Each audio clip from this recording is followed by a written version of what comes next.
Richard Carapaz, farmer to Grand Tour winner. Early life. Carapaz was born on the 29th of May, 1993 in El Carmelo, Tulcán Canton, Ecuador, to mother Ana Luisa Montenegro and father Antonio Carapaz. They were a family of farmers until his father switched to driving a truck. For 15 years he transported coffee from the Ecuadorian Amazon, through the border controls with Colombia, to the coffee warehouses in Ipiales on the other side, Richard says. But Antonio Carapaz was clearly a shrewd businessman too. He operated his one-man haulage firm, he employed 6 permanent laborers on his own land, and rented fields.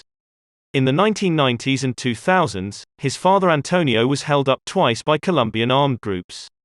He still remembers the ants crawling on his skin as he lay on the ground, his hands zip-tied behind his back. When I was a child, there were always FARC attacks, car bombs, and so on, the other side of the border, Richard recalls. They closed the crossings from time to time, but you got used to it, they always opened again. Prior to taking up cycling, Carapaz competed for his school as a runner, running in inter-school athletics competitions.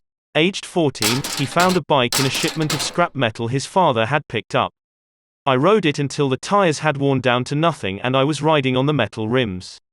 Late in 2007, whilst at school, former Olympic cyclist and winner of the Pan American Games, Juan Carlos Rosero, came to Carapaz's school to recruit kids for his new cycling club, to inspire the next generation. The day Rosero visited the school and invited the pupils to join, however, Richard was absent. His mother Anita had been diagnosed with breast cancer and father Antonio was doing everything to see that she got the necessary treatment, leaving Richard and his grandfather in charge of the small holding. 8 cows needed milking by hand, and they had been difficult that morning, so he did not finish until 9 a.m.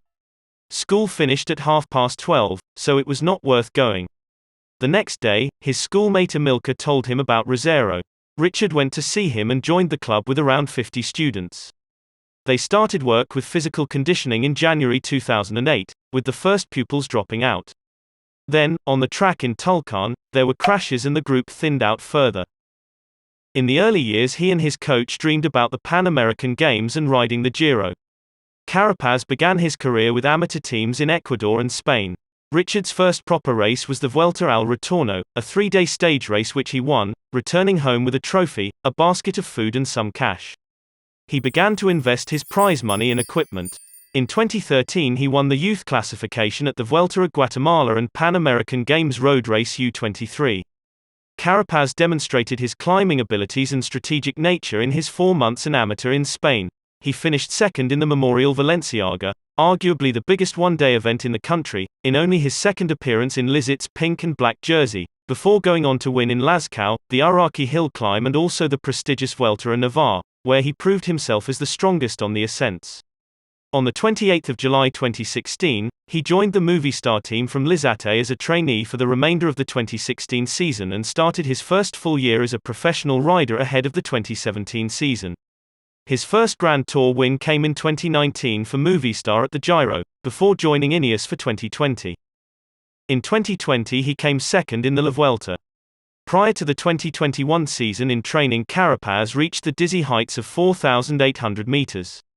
Carapaz rode at an altitude of 4,800 meters on the volcano, which is the second highest peak in Ecuador at 5,897 meters.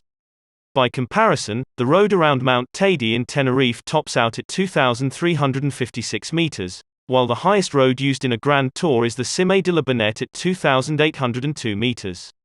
In 2021 he won the Tour of Swiss and placed third at La Tour de France. He also won a gold medal at the 2020 Tokyo Olympics, beating Tadej Pogačar. Will Carapaz win this year's La Vuelta? Have your say in the comments. Thank you for watching, please like and subscribe for more.